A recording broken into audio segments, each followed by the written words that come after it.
Abba Padre, en el nombre de Jesús, envíanos tu Espíritu. Abba Padre, en el nombre de Jesús, envíanos tu Espíritu. Abba Padre, en el nombre de Jesús, envíanos tu Espíritu. Por la señal de la Santa Cruz de nuestros enemigos, líbranos, Señor Dios nuestro, en el nombre del Padre, y del Hijo, y del Espíritu Santo. Amén. Vamos ahora a escuchar la charla que nos ha enviado don Jesús Llarena, también sacerdote en Guernica, si no me equivoco, y que además, si no lo sabéis, comparte casi todos los domingos en su canal de YouTube el comentario, no una homilía, sino el comentario sobre las oraciones específicas de la misa, que es algo muy difícil de encontrar y lo hace además con mucho cariño y bueno, a mí me parece muy interesante cuando podáis escucharle. Lo suele compartir el enlace el sábado o el domingo desde su Twitter, que es mucho más fácil. Es responsable de liturgia en la diócesis de Bilbao. Buenas noches, espero que vaya bien esta vigilia. Hoy a mí me toca hablar del fruto del espíritu de la paz. Y me gustaría hacerlo, partiendo de la cita de la carta de San Pablo apóstol a los Gálatas 5:22, que voy a leer a continuación. En cambio, el fruto del espíritu es amor, alegría, paz, paciencia, afabilidad, bondad, lealtad, modestia, dominio de sí. Contra estas cosas no hay ley. Si vivimos por el Espíritu, marchemos tras el Espíritu. Ese fruto que nos ofrece, que es todo ligado desde la paz. Esa paz que no se puede separar del resto de los frutos del Espíritu.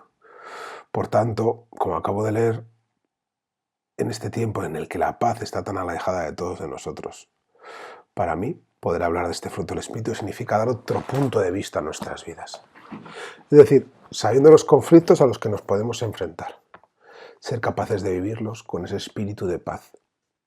Pero para eso tenemos que disponer nuestro corazón para acoger ese fruto del Espíritu, que parece ser que tantas veces nos cuesta aceptar en nuestras vidas. Esta semana está siendo un poco complicada. Todos sabéis lo que está pasando aquí en la iglesia. Y para mí es una cosa que me afecta personalmente. Por eso, durante toda la semana he estado preparando esto. Y en el día de San Isidro, cuando preparaba esta meditación, apareció otra vez en el texto del Evangelio de la vid y los sarmientos. Como muchas veces los leemos y nos quedamos maravillados con este texto. Y es bueno quedarse maravillado con él, pero a la vez me surge una duda, un punto de duda que me lleva a pensar, bien, yo no soy arrancado, pero soy limpiado de mí, de mis cosas. El viñador también quita cosas que sobran para que yo pueda seguir dando fruto, para que cada uno de nosotros podamos seguir dando fruto. Ese punto, como lo hace Santo Tomás, en el que nos habla de la suma, de que los frutos del Espíritu, todos los frutos, es lo último que se ve en la acción de Dios en nuestras vidas, en la acción del Espíritu Santo en nuestras vidas. El fruto del Espíritu no es tanto un don como una acción progresiva de Dios en nosotros. Nos lleva a poner el acento en nuestra vida interior. Esto no se recibe de repente, sino que vamos viendo crecer y a veces caer en nuestra vida. Por tanto, no es algo que se pueda exigir de una manera continua, pero sí es algo que nos llama a profundizar nuestras vidas en el camino que llevamos. El fruto es el final del todo, Pero en el proceso tenemos que asumir que en este caso tendremos momentos de falta de paz, tendremos momentos de ira, tendremos momentos en los que no viviremos el conflicto con la paz que nos da Cristo.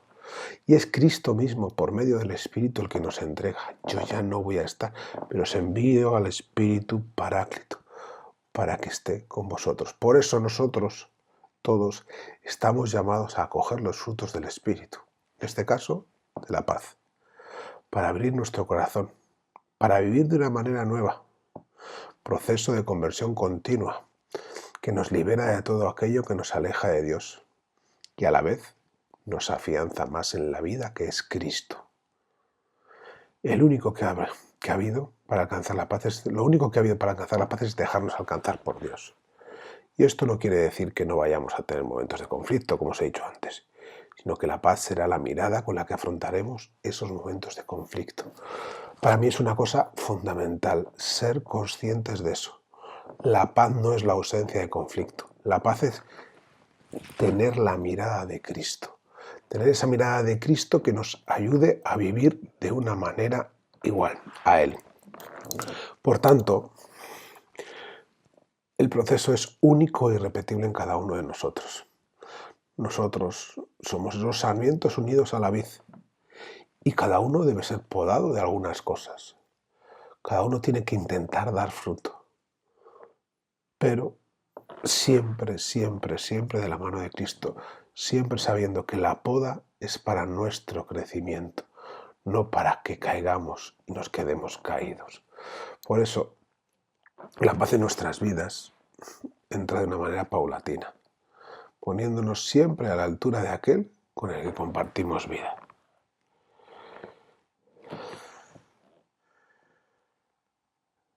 Por eso, a mí me ayuda mucho que cuando quieres hablar a un niño o a un enfermo, para poder mirarlos a los ojos te tienes que abajar.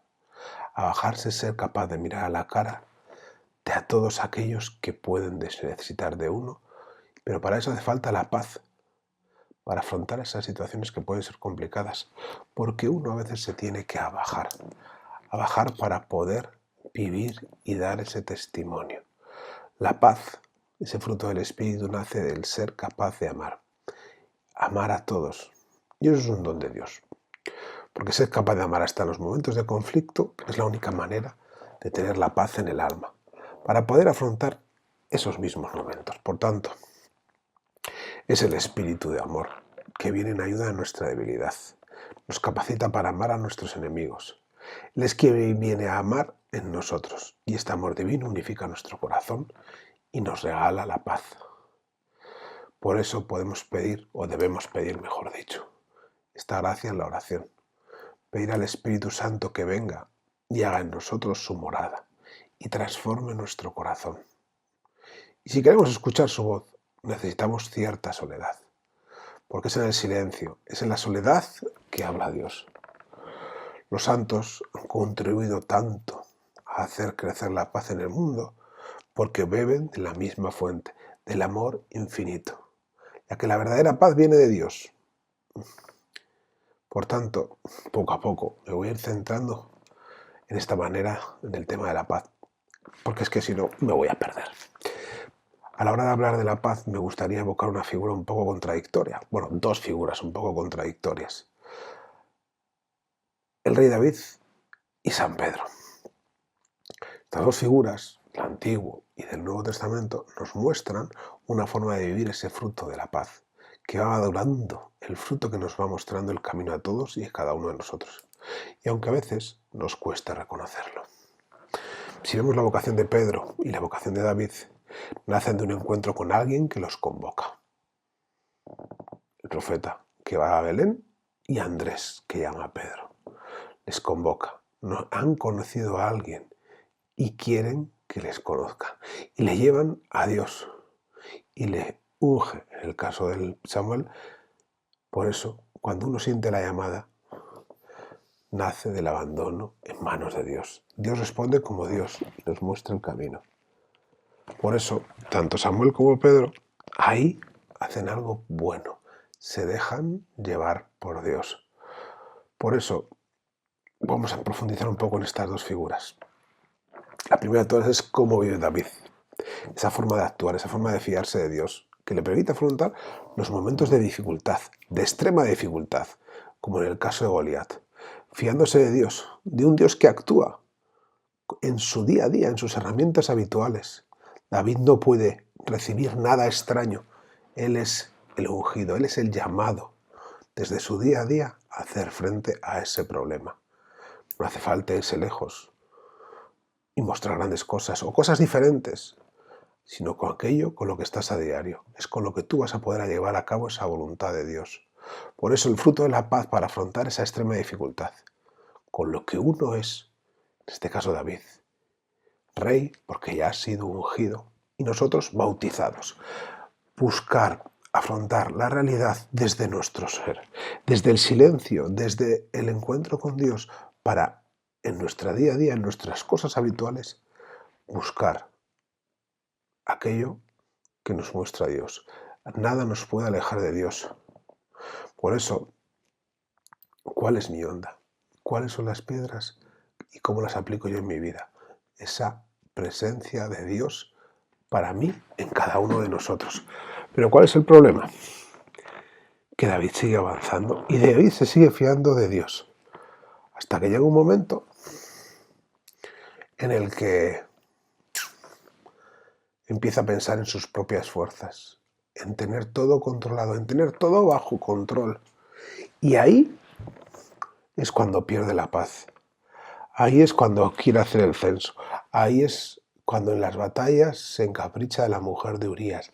En ese punto es donde David se aleja de Dios, porque él quiere controlarlo todo. No se fía de aquel que le ha amado primero. Y eso te lleva a perder esa paz. Tú crees que tienes la justicia, viene el profeta y te habla de la ovejita y tú te enfadas, pero es que eres tú el que ha dejado de mirar con la mirada de Dios al mundo para mirarla con la tuya que necesita la corrección de Dios para tener esa mirada limpia y poder vivir en la paz de Dios, esa paz que nos lleva a la profundidad. Por eso David solo tiene paz, solo vive en paz el conflicto. Fijaros cómo vivió todo lo que llevaba Saúl y cómo actuó cuando se fía de Dios, cuando se fía de que es Dios el que le va a proporcionar el camino para salir. Por tanto, David, antes del nacimiento de Cristo, ya veía que la paz es un fruto que se trabaja, pero que se puede perder rápidamente si no sigues pegado a Dios, si no sigues de la mano de Dios. La llega San Pedro, el apóstol, claro ejemplo de lo que es la paz. La paz es buena, la paz es grande, pero la paz la puedo perder en cualquier momento. Hago la confesión, tú eres el Mesías, el Hijo de Dios. Y acto seguido te digo que no puedes subir a la cruz. Otra vez, te vuelvo a mirar con mis ojos. Yo te confieso como Mesías, pero ¿te confieso bien como Mesías o te confieso como un Mesías que quiere el mundo? Pues en nuestras vidas pasa lo mismo. Podemos ser un poco como Pedro. Le confesamos y de palabra está bien, pero no somos conscientes del hecho. Y eso nos hace perder la paz, esa paz de Dios. Y nos hace perder la paz y nos lleva a ser incapaces de vivirla. Por tanto, San Pedro va descubriendo poco a poco cómo es dejarse en las manos de Dios. Dejarse en las manos de Dios es confiar en Él. Confiar en Él. Y si me dice, ven, yo ando sobre las aguas. Aunque el mundo me diga que no, yo ando sobre las aguas y no creo en las categorías del mundo. Si me dice, ¿me amas? Yo le digo que le amo. Pero yo jamás debo poner todo en mis propias fuerzas. Porque es lo que le pasó a Pedro. No nos vamos a dormir. Te vamos a acompañar a Getsemaní. Se durmieron. No te voy a negar. Yo me voy a mantener. Le negó. Entonces, mis propias fuerzas hacen que yo pierda ese contacto con Dios, porque es en Él donde yo me tengo que hacer crecer, es en Él donde yo vivo. Por tanto, y me repito mucho con el por tanto, porque es Cristo mismo, porque al final de todo, al final del Evangelio de Juan, me amas, te amo, Señor, me amas, te amo, Señor, y al final es, me amas, tú que lo sabes todo, tú que sabes que soy un metepatas, que aún con todo, sabes que te amo, porque Dios lo sabe todo, pero yo me tengo que dejar en manos de Dios. El conflicto en nuestras vidas va a existir, pero tenemos que trabajar esa paz para poder vivir en la paz de Cristo, esa paz para ser otros Cristos en el mundo, paz para vivir y paz para ser buena noticia en medio del mundo. Algo difícil, algo complicado en estos momentos, pero yo soy de la opinión de que siempre hay que dejar y confiar en la providencia de Dios. Dios actúa, pero le tengo que dejar actuar. Y para poder verlo, muchas veces, para poder tener la paz hay que poder graduar nuestra mirada. El objetivo es ver a Dios en nuestras vidas, pero cada uno tiene que graduar su mirada para poder vivir en paz. No todas las recetas valen para todos, porque no todos somos iguales, pero la paz es aquello que me permite vivir con Dios. Y entonces yo cambio mi mirada para mirar con la mirada de Cristo, ese Dios que es amor, que es paz. Y acabo otra vez con la cita de Gálatas. El fruto del Espíritu es el amor, la alegría, la paz, paciencia, afabilidad, bondad, lealtad, modestia, dominio de sí. Contra estas cosas no hay ley. Pero todo vivido en la paz de Dios, en la paz de Cristo. Espero que os vaya viendo bien. Unidos en la oración, ya sabéis dónde estamos.